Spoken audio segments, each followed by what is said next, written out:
Hello and welcome. Thanks for joining this high-level discussion on the EU-Africa partnership. It's been a long journey, and it is still a long journey for the two continents to continue cooperating on a couple of areas. It started way back, and the first EU-AU summit took place in Cairo, where the Cairo Declaration was developed, and there have been several other agreements that have been developed, the Cotonou Agreement. And today we're talking about the Global Gateway Strategy. What is it all about? What you need to know is that Malawi also participated at the recent EU-AU summit in Brussels, and the President of the Republic of Malawi, Dr. Lazarus Chakwera, participated at this meeting together with other high-level officials, and we'll be looking at all those things and how Africa is making progress, the AU is making progress on the agenda that they have for the two continents. My name is Matthew Zumada. Thanks for joining. Let's be together.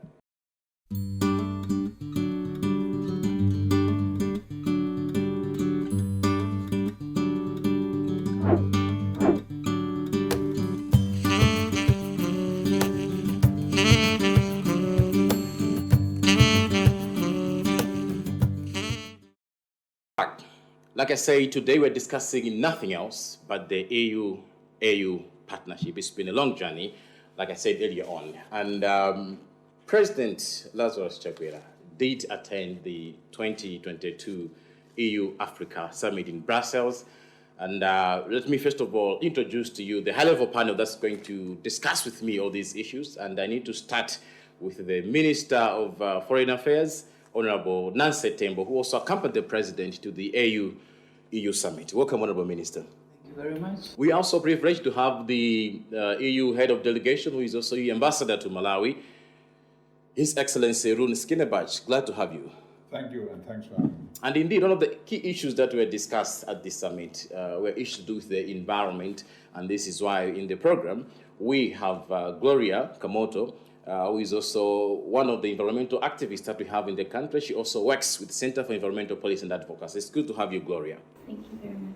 Thank you. So let's begin by talking to the Minister of Foreign Affairs, Honorable Nansé Tembo. You were in Brussels for the EU-AU Summit. Do you mind sharing with us some of the key takeaways that came out from the summit? What is it that is in there for Malawians, and what's going to be the way forward now onwards? Well, thank you very much, Matthews. Indeed, Malawi participated in the 6th EU-AU Summit in Brussels, and to thank the EU for successfully hosting that summit. A lot of leaders from Africa and Europe participated in that summit. What was special about this one was that I think it was a partnership. It was two continents getting together with a joint vision. As Malawi, it was important that our president participates.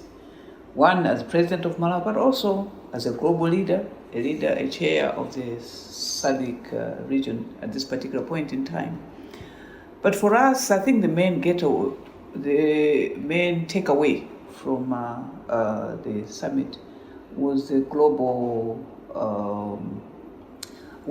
gateway package to the tune of 150 million US dollars. That's right. Dollars. For us, that, I think, 150 billion US dollars. Euros, sure, yeah. For us, that was the main takeaway, because what that package does, it touches on areas of focus that run in tandem with our own vision as Malawi, the Vision 2063. Issues of focus, it's investment, health, education, digitalization, infrastructure, climate change. These are issues that rhyme with our own vision in Malawi. So what it speaks to is that the EU is in touch with the aspirations of the EU nations. And so we had roundtable discussions that cemented the need for us to speed up to ensure that we unpack this package and that countries can now proactively develop programs that could make use of this package.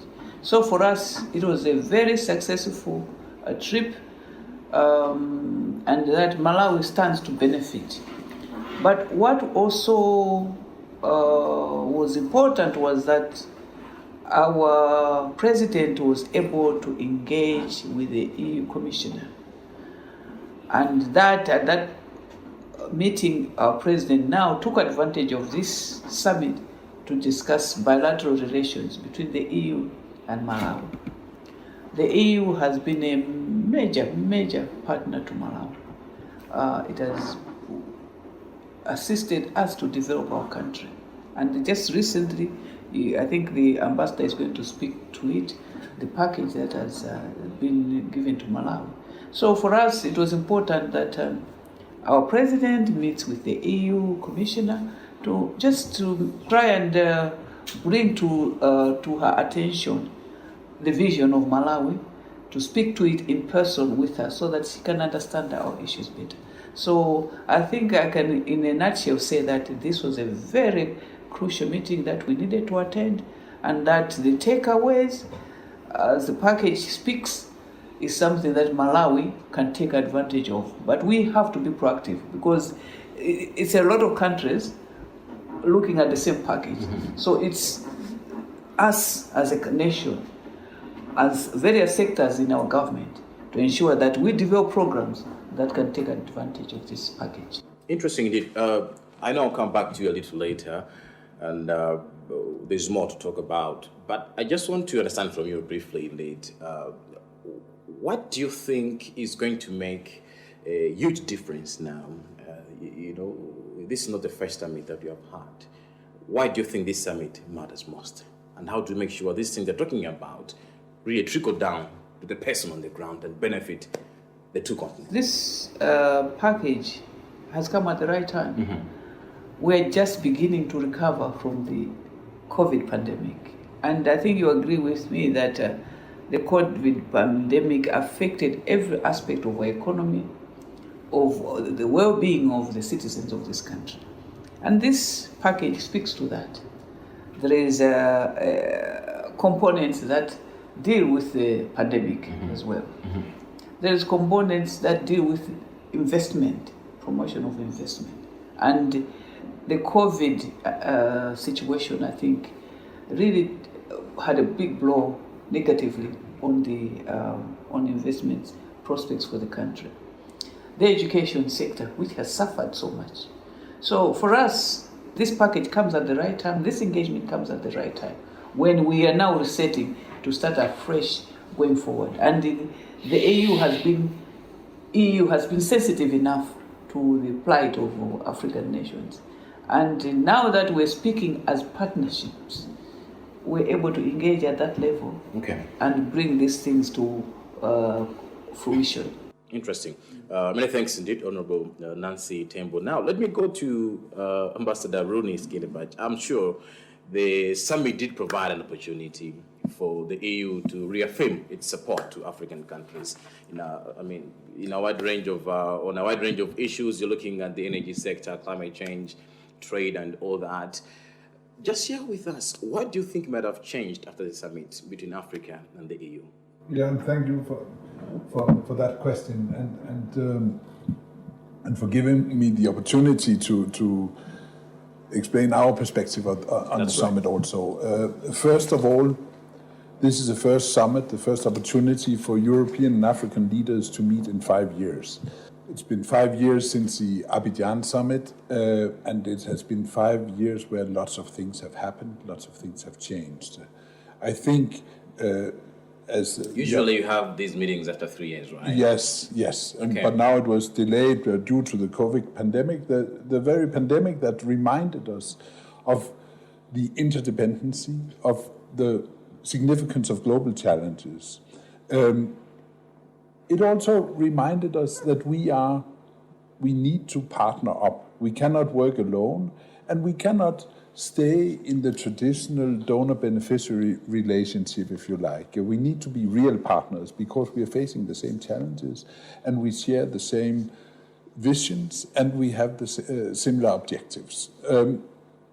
So first of all, I think the summit was an opportunity to reconfirm this partnership. also to reconfirm that this partnership has now grown from being a partnership, a donor-beneficiary relationship, into a political partnership, a more transactional partnership where we give and take, where we share interests and objectives, but also responsibilities. And this is the approach of the European Union. Now, so we had the meeting. This confirmed the partnership. It also gave us an opportunity to discuss what should be done. And here, indeed, Global Gateway, the 150 billion euro investment package for Africa, was launched. And there were a number of other tools that were launched. There were certainly commitments made that we should work together to support vaccine production in Africa, that we should work together in the WTO and UN reforms. But then there was one particular political aspect, which is one on benefiting from converging agendas in the multilateral sector, where we, the EU and Africa, we have joint objectives here. Together, we constitute a very, very significant part of the UN countries, and therefore we have influence. And these are elements where we could work closer together, where we can coordinate, where we can decide where we want to go. And concretely, as late as last week, or the week before, we saw how Malawi would co-sponsor resolutions also deploring the Russian occupation and invasion of Ukraine, which is something which is clearly in the European domain of interest, even if it's something that will have adverse effect on all countries in the world, also Malawi, in terms of increased fuel and fertilizer and wheat prices, you name it. So the outcome of this meeting is a confirmation of our relationship. It's a reminder that it's a critical relationship. Europe is the number one investor, the number one trade partner, the number one development partner, the number one peace and security partner to Africa. We tend to forget it when we are in Malawi, so far away from Europe. But so Europe is a critical partner for Africa and for Malawi, and Africa is certainly a key partner for Europe. Interesting to hear from you, Ambassador. Perhaps when you're explaining about, all these nice things that you just talked about, if I recall, I mean, it's not for the first time the EU is talking about these things. And some critics say, I think there is more of rhetoric that keeps on coming up from both sides. But now translating these ambitions into something solid that benefits the two continents has always been an issue. What means have you put in place to make sure that we really graduate from where we are and move to a more desirable situation that will really benefit the two continents?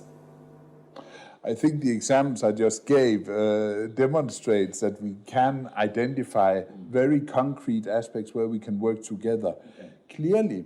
Clearly, the prosperity of the African continent, the peace and security on the African continent, the development, digitalization, the connectivity, all this is also in both continents' interests.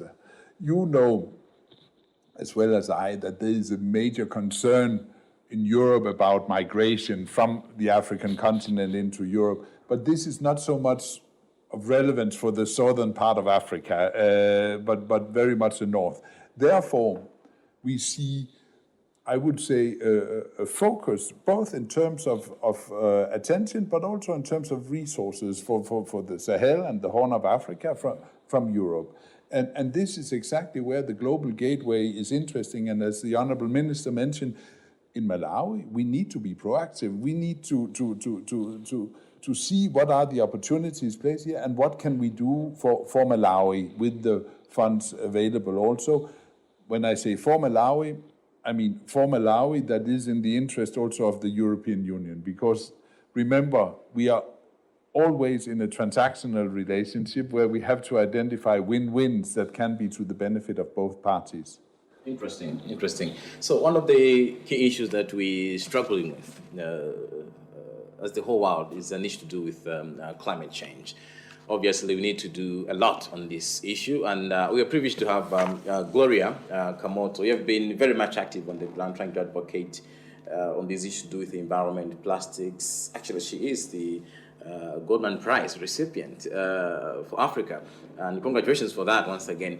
Just let us know, do you envision Europe and Africa as being key allies, honest allies that can really support each other in fighting the climate crisis that we're having in this world, and later on also affecting Malawi? Thank you so much, Matthews. It's really great to be part of this discussion. And I absolutely think that there are a lot of opportunities for Africa and Europe. He said something very important, and that's to say that we are looking at a shift from a donor beneficiary, exactly. And we're getting into a time where we're saying, how can we be partners? How can this be a transactional relationship? And I think that's really important moving forward and looking at how we can benefit, not just as Malawi, but even just looking at the continent. And Malawi is very privileged right now because of the leadership role that we're playing in the SADC region. So what it means is even benefiting from the Gateway plan itself is not just for the benefit of Malawi, but for the region and for the continent.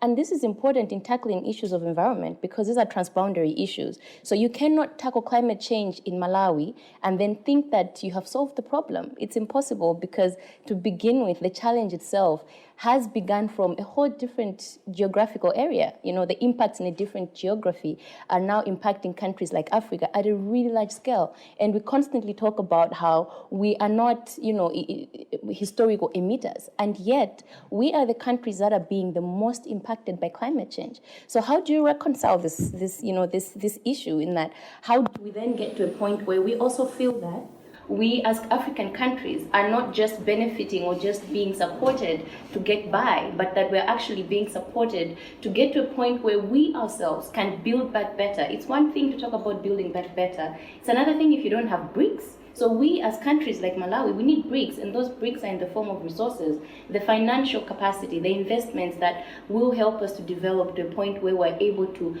build back by ourselves and much better with the support of our partners, and not in a donor beneficiary setup, but truly in a partnership that also allows us to explore areas within our recovery, pathway that may probably historically have not always been of interest in the donor agenda.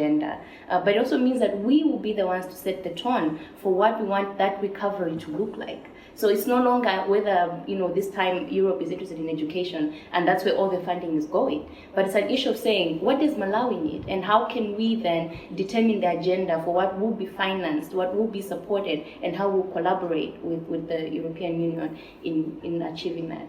Quite interesting. Now, if I may ask you, at the COP26 in Glasgow, Scotland, there are a couple of issues that were discussed, but of interest, an issue to do with phasing down coal, issues of gas and all that. I think there seems to be a consensus to make sure that we shift, from use of fossil fuels and all that. And then at the same time, we in Africa, Malawi, for example, we are struggling with the energy crisis issues. Right now, due to the cyclone and thing, I think we have gone down to 180. We have lost 130 megawatts of electricity. We need power. We need to move on. At least the Western countries have developed. They have industrialized and they're pretty much good. What's your take? Do you think the decisions that are being made now are more realistic to us and healthy as Africans? And you're also representing young people who are in majority in Africa. Do you think we are being more realistic and these are the things that will help us? I feel like this is a discussion that would need to have a whole hour for just that question. Yeah. But in short, I think it's really important for us to address the issue of the energy transition and what it means for African countries, right? To begin with, if you look at our current discussions now in Malawi, if you look at our strategies, whether it's the 2063, everything you look at, it's still prioritizing sectors such as coal and fossil fuels, like, oil and gas. But if you look at the global discussions now, they're talking about transitioning completely from these types of fuel sources. And it really does beg the question, where does that leave us as African countries, and especially as Malawi? We even had projects in Malawi where we're exploring oil and gas on the lake. and those are all things that we are now struggling as African countries to say, how do we cope? Because the implications of also completely phasing out coal and fossil fuels, they're very serious on African countries that are largely dependent on these sectors. But at the same time, we cannot run away from the fact that if we continue to use these means, we will continue to face the impacts. And we need to accept that we have to come to a point where we are already considering, as Malawi, as African countries, that transition in one way or the other. It's one thing to have the bridging fuels, but it's another thing to already be seeing how we're transforming our industry. We don't need to do things like they were done before. I think that is the most it's an error in thought, it's an error in doing things, because if you have the opportunity of access to technology, of access to research, innovation, if you've got a youthful population like Malawi does, you are better off fostering the ability of that population and giving them the resources, the opportunities to innovate and to come up with new ideas that are very much contextually relevant and allowing those to flourish and develop. And that's why this opportunity, these investment opportunities, I think they're going to be crucial in making sure that we are responding as a continent and as a country within our means and within our capacities, but also with that support we're able to upscale and allow us to develop within our own. So as young people, you're happy we are getting fair deals between EU and Africa. That's what you're saying. There's climate justice. Not completely. Because now the question is that for those things to happen, what do we need? We need financing. Okay. And is that financing coming? Okay. So that's what we want to see. We want to see that financing should be available to allow us to do that. Otherwise, it is a rhetoric to talk about transitioning when we don't have the access. Did you say rhetoric? The ambassador is here. Absolutely. Maybe he's going to have time to respond to that. We have a whole list of things to talk about, and we may not have adequate time. But just to say, if you're just tuning in, welcome indeed. This is a high-level discussion on the EU-Africa partnership. I know some of you are listening on Times Radio, others watching on Facebook, Times 360, Times TV. Many thanks indeed for joining. And if you did send your questions well in advance, please be assured that we may attempt to respond to some of those questions as we'll be heading towards the end of this program. Now, just to advance the issues of climate change that we're talking about, I think Malawi is really struggling. We had Tropical Storm Anna, which caused a lot of devastation in the country. I think about 46 people have died. Infrastructure is not in good shape, especially in the lower Shiri, but I'm aware that over 16 districts were affected. And as we speak now, in this program, we have got Tropical Storm Gombe as well, and the reports coming from the southern region are not really that good. Most of our forest reserves are really not in good shape. There is just high degradation, deforestation, which is quite indeed a big challenge of our time, which we need to resolve. And now this takes me to you, Honorable Minister. You know, as Malawi, we have developed a couple of strategies. The Malawi 2063 agenda, which we have, but also recently we have developed our socioeconomic recovery plan. We have updated our nationally determined contributions, the Paris Agreement, and so forth. But still more, it appears that we still have to do more because the degradation is happening so faster than the initiatives that we are doing as a country. And it's also interesting that you are chair of SADC, but you're also chair for the UNLDC, Least Developed Countries. How do you intend to utilize all these positions to make sure that we bring about the much-wanted green transition in Malawi and also beyond? I want us to start from the fact that we are chair, because it's us, Malawians. Malawi, yes. It's us, Malawians. Yeah. That are chairing. But technically, you are the chair in the meetings. Yeah, indeed, we have great plans. We have the Vision 2063. That's right. We have the Chapo strategy. We have various very well-meaning strategies. And I think, like what she referred to as the bricks to ensure that we achieve these goals that we set ourselves. The biggest challenge, one, would be resources. We never have enough resources to be able to mitigate, to adapt. There is never enough resources. We are a rapidly growing population, so there is need, competing needs. Whilst we're saying, okay, let us all restore our landscapes. Let us all restore our forests. but then we have a population that's rapidly growing, needing farmland, needing homesteads. So these are competing needs. We, for a long time... Without really interrupting you, this issue of population growth, we seem not to be discussing much on this. It looks like it's a sensitive issue. I don't know. How best can we deal with this, Honorable Minister? Well, or do you agree to this thinking? I do agree that we have a rapidly growing population that we need to do something about. That I agree with. But I think it's important that we bring everybody on board. People must understand that if we go at the pace that we're going, then we're destroying ourselves.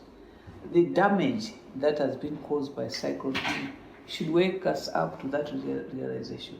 Because of that population, it's a vicious cycle. Then we have degraded our forests, our landscapes. But it's not for the first time. It's not for the first time. This kind of damages, there was Cyclone Idai. It was the same noise. We developed our post-disaster needs assessment. All these figures came up, and we are back to square one. Are we learning anything yes, from we're all learning. these I think we are learning. Yeah. Earlier on, we were having a discussion with what's the name? Gloria. Yes. We were having a discussion that I think lately Malawians now we seem to have woken up to the fact that we need to do something. And I think the situation that currently prevails cannot be compared to when we had Cyclone Idai. Now people understand that, and that's why you've seen communities, you've seen NGOs, you've seen the youth, everybody participating in landscape restoration.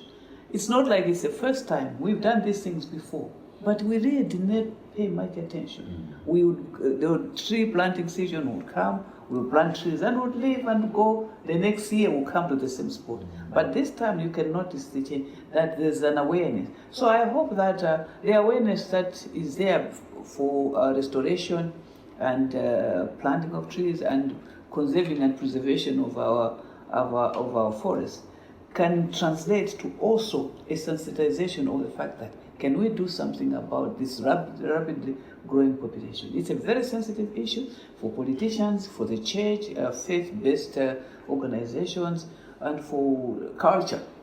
Can we now begin a debate, conversations?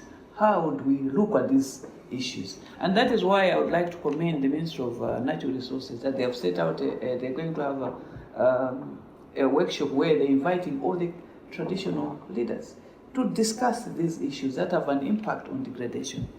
But going back to the issue where we are saying we need more resources.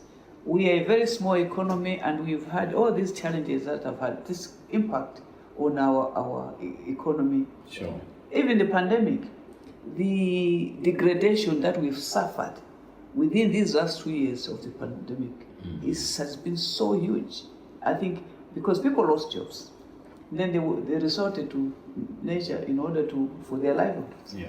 So these are the issues that we need to address. But also, now that on any agenda internationally, we're talking about restoration, we're talking about climate change.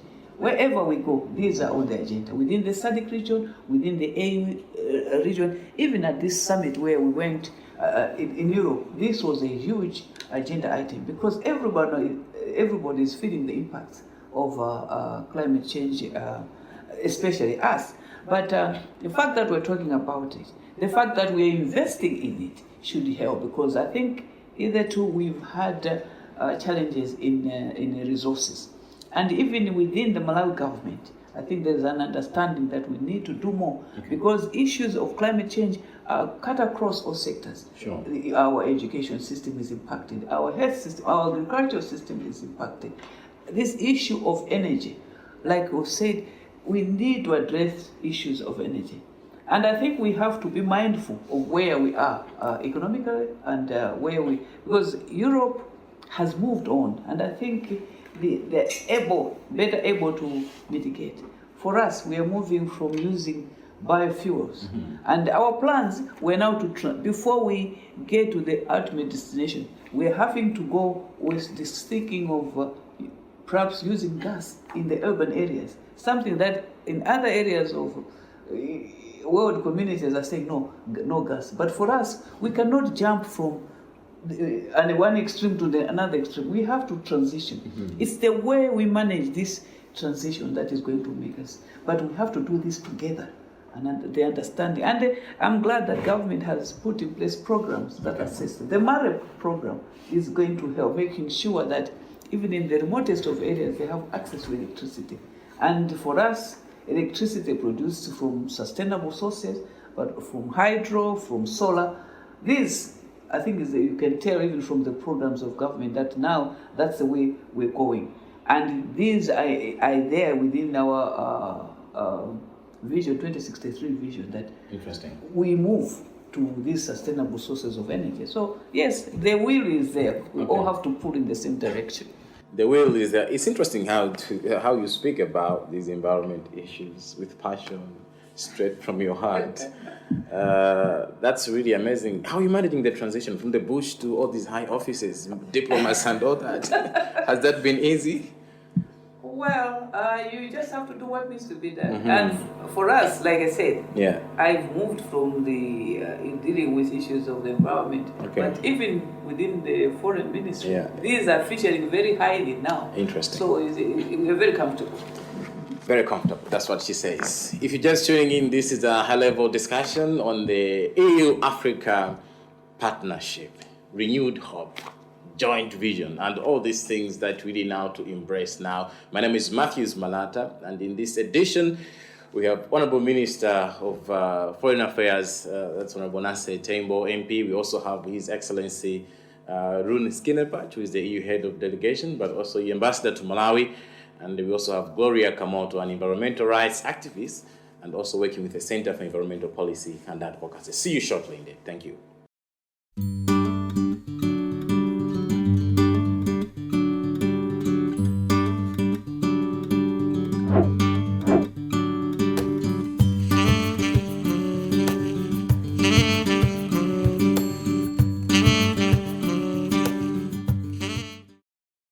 Once again, we're talking about the EU-Africa partnership, and we've been talking about issues to do with the environment, climate change, and all that. Recently, the EU has approved quite a huge chunk of resources, about 350 million euros, or 352 almost billion Malawi kwacha, under the MIPS kind of initiative. I'm interested to know, Your Excellency, how much of this money is going to go into the green growth initiative, and what impact is it going to make in building the resilience for the people here in Malawi? If only I knew. You know, we have been around since 76, I think, and transferred significant amounts of money. And it's always difficult to say what the situation would have been without this. But to measure the impact is not straightforward. What I can say is that the multi-annual indicative program that we have now approved, which is covering, normally it's 7-year cycles. This first cycle is from 21 to 24. It's indeed 352 million euros, is defined in close coordination with our partners in government and civil society. It is certainly aligned to the Malawi Vision 2063, and at the same time, it's trying to focus on sectors where we consider that we can work towards shared objectives. We mentioned the demographic pressures, and it is no coincidence that our programs is targeting as one of the 3 sectors human development and social inclusion. I think under human development, we have education, and education is one of the ways of addressing the demographic pressures also in this country. I had on the 8th of March, I had a long discussion at the occasion of International Women's Day. I had a long discussion with successful women here in Malawi, and if there was one thing that came through when it comes to demographic pressure is that indeed there are susceptibilities, there are lots of sensitivities around this issue. It's cultural, it's linked to poverty, it's linked to tradition, but education is the best way to break with this habit. And I can say it, there is a need to break with this habit because the demographic pressure is absorbing the economic growth. And as the Honourable Minister mentioned, resources is what we need now. The other 2 sectors of intervention of the program is governance, democratic and economic governance, and it is green, resilient growth. And to answer your question, how much of it is greening the economy here? This is very much up to you. I mean, it's one out of 3 sectors. It is a cross-cutting issue through everything we do. So also in secondary education, and beyond, we try to direct people towards solar power engineering. And so there are lots of aspects that address the greening. But it's a zero-sum game, and we cannot focus everything on greening the economy. Then there will be nothing left for increased accountability or good governance. So it's a balance we have to strike. We have only so much money available. And this is exactly why it was important also at the summit to come up with this global gateway, new tools, new innovative way of ensuring the best possible impact, leading towards addressing our shared objectives and common goals, but also supporting our values and to some extent, I have to admit also to compete with our strategic rivals, because we have the war in Ukraine has demonstrated that our rivals are not only strategic, by the way, but we need, as a European Union and as an African continent, we need to sit together and see where can we make wins. Global Gateway is one of those flexible tools that will allow to channel huge amounts of money to the African continent, but beyond that, it will allow us to leverage investment from private sector. It will allow us to provide guarantees, to have good loans conditions. So it's a flexible tool that can do many things to do exactly what the Honourable Minister was asking, providing additional resources to the country, serving in the interest of all. Finally, with the context or with regards to the 352 million, it's important also that adds to a Team Europe effort. You know, there are other member states present, European member states present here in Malawi, and we try to work together with them, pool our resources, and ensure there is the best possible coordination and complementarity and synergy between what we are doing, always in close coordination with the government. Interesting hearing from you, Ambassador. I know when you're greening the economy, there are lots of things that usually have to happen. Massive investment, including the private sector, as you put it. And that already now takes the issue to do with trade, how Europe and Africa have been trading. If you look at the figures, and as far as exports are concerned, like Malawi exports going to Europe, it's quite not impressive. How do we balance this? How do we solve this puzzle? And it's been like that for quite some time.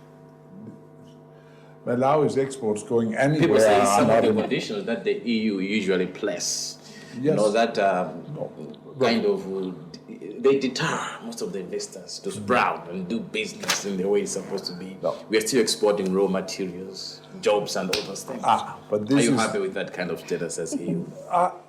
First of all, Malawi's export to anywhere is not very impressive. It's hugely underdeveloped, and this is why we are so pleased to see and to support the creation of the African Continental Free Trade Area. If there's one thing that we have competence in at the EU, it is regional integration.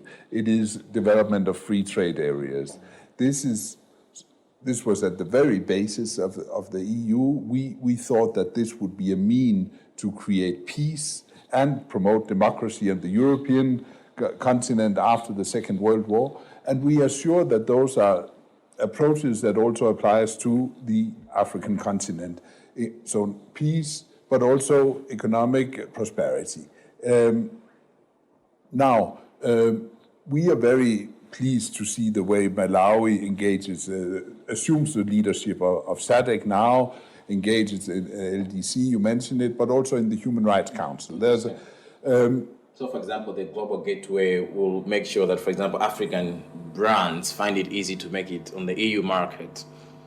Will that lead to that? No, I think it's up to Malawians to make sure that African brands or Malawian brands make it through the European market. Malawi benefits from the everything but arms. Joint vision, shared hope.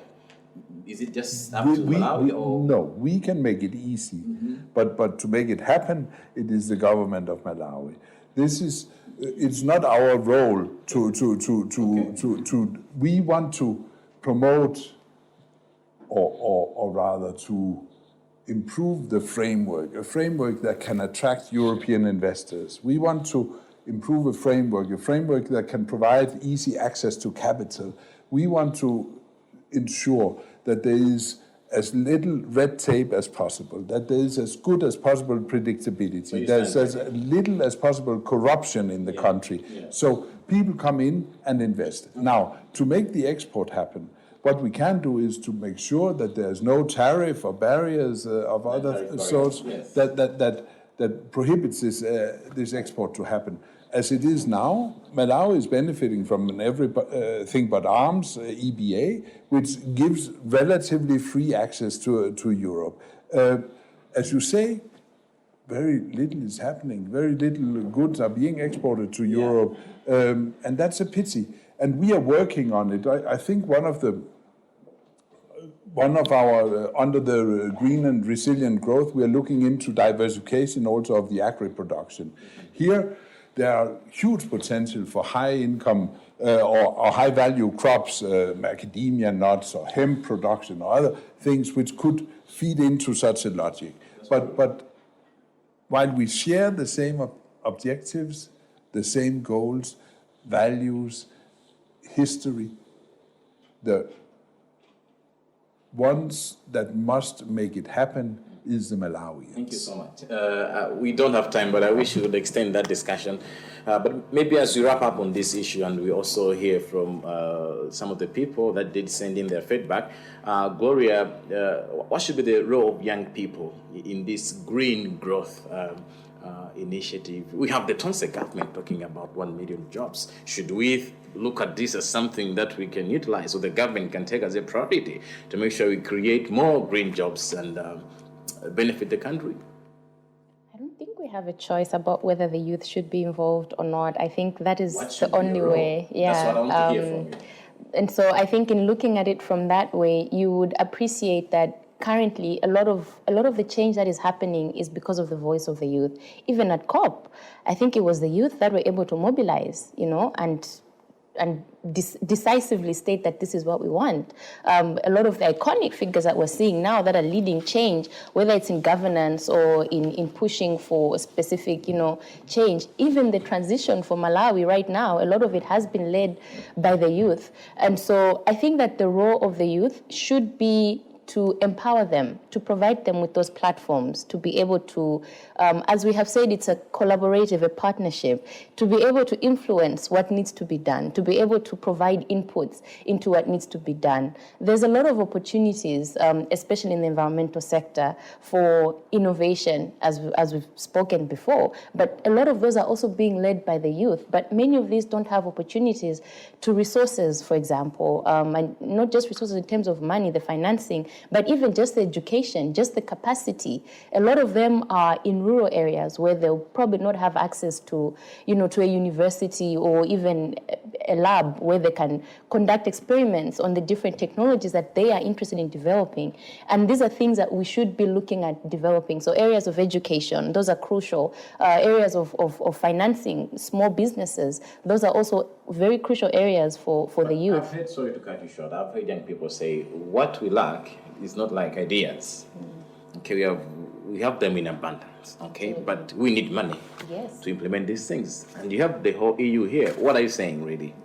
We do need money, but even the ideas need to be perfected, and that's the truth. So I think we've seen examples in the recent years where you've had, for example, sort of programs that provide financing, but also the mentorship or the capacity building simultaneously. Because it's okay to have an idea, but if you can't refine it, it can fail, even if you have the financing. Many ideas fail, even people that have got money. A lot of business ventures fail. So we need those things, together. Another thing I think that's really important important is to build on what has been done before. There was a question on, you've been having this partnership for years and years and years. Where are we going and why are we still here? But I think a lot of gains have been made in the past, and we need to continue building on those, because saying that we're just restarting or resetting now would also be problematic. So this is also, I think, going out to just everybody in general, that as we move forward, let's look at what has been done within our communities, within the different sectors of government, and learn from those, but also to build on the gains.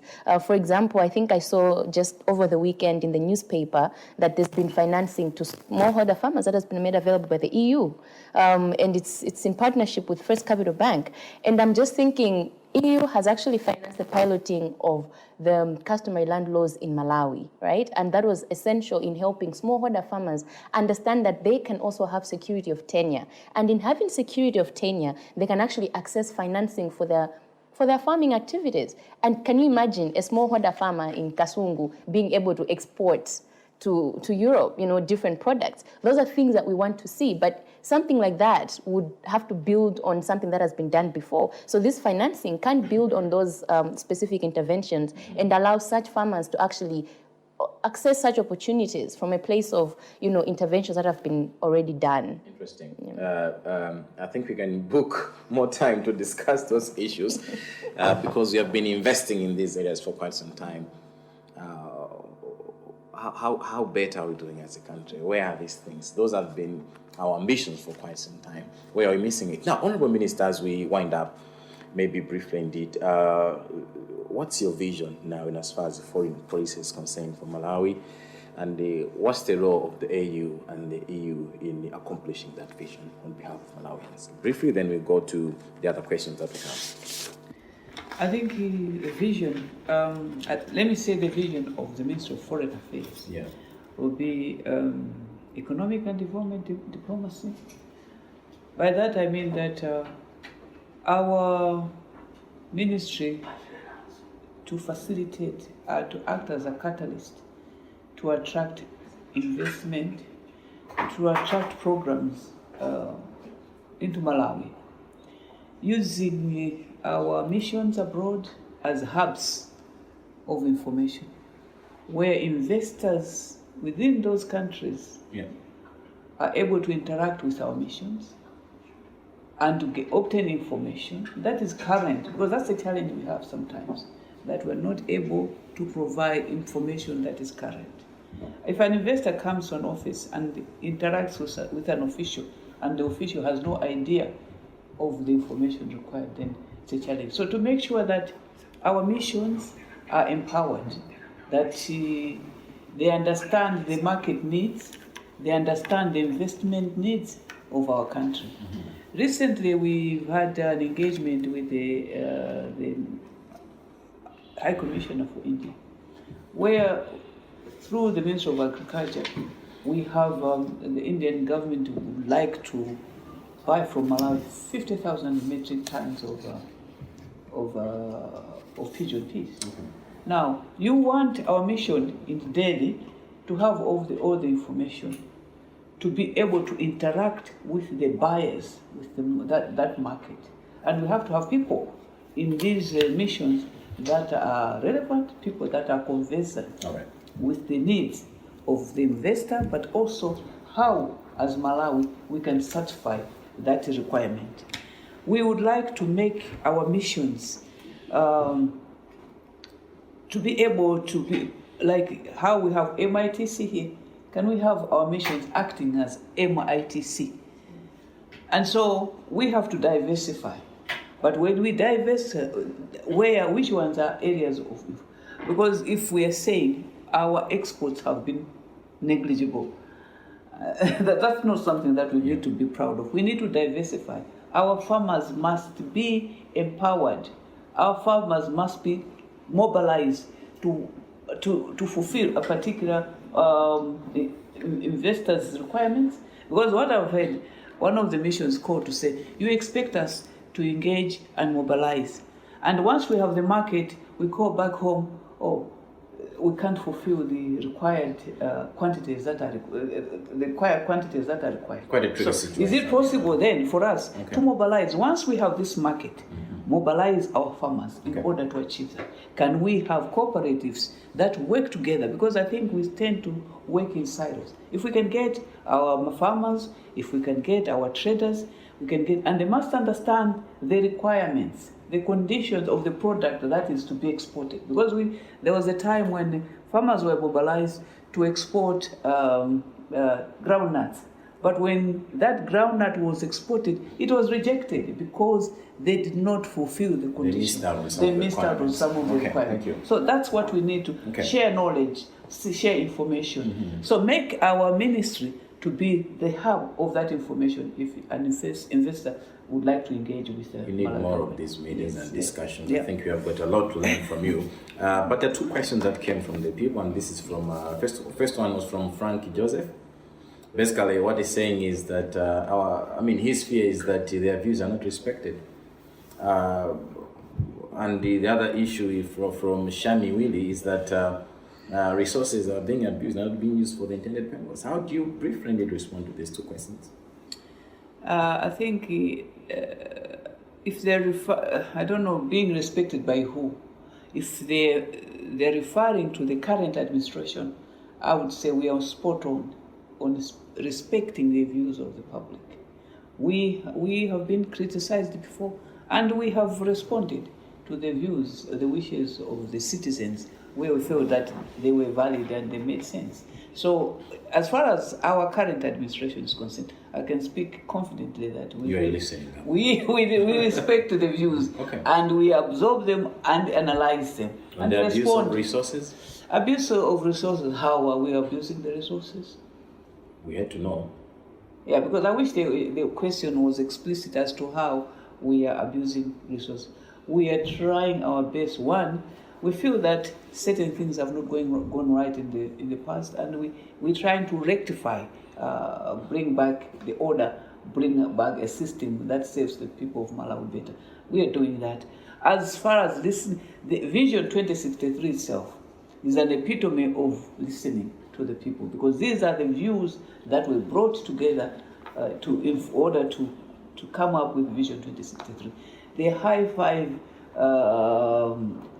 mantra by our president is the servant leadership that he talks about. This is a leadership that listens and pays attention and takes into account the views of the citizens of the country. So perhaps what we need to do is engage more with that gentleman to make them understand. We're trying our best now to inform the nation. And we would like to have interactive sessions with the citizens. But I think the citizens of Malawi must be assured that they have a government that listens to the views, that is paying attention to the way it uses the resources of government. If you paid attention to the budget statement by the Minister of Finance in Parliament, you will see that we're really paying attention. There was I think in the recent past, an outcry as to why there was a tax on cooking oil. And it was taken into consideration. And in the budget statement, that was removed. So how better can we show that we listen to the people? We really are listening to them. And the views that are constructive will be respected and taken into account. Thank you so much indeed. And maybe briefly, Ambassador, there's just a lot of skepticism to say this alliance is not really going to work. How the Africans benefit? And this is coming from Evans Felix Malamba and Williams Kaira. Which alliance? EU-Africa. Because in fact, what happened was that there was no alliance built. There was an intention to create an alliance at the summit. In the end, we agreed on two continents, a joint vision. But the collaboration, the partnering between the two continents, how is it going to benefit the ordinary Malawian? Is that the question? Yeah. It is already benefiting the ordinary Malawian. In many ways. We are the main donor to the oversight institutions here in Malawi. If there's an ombudsman who responds to a need of a consumer, it is partly thanks to the partnering between the EU and Malawi. If you can make it on the M1 without a pothole for 350 kilometers, then it is partly thanks to the partnering between the EU and Malawi.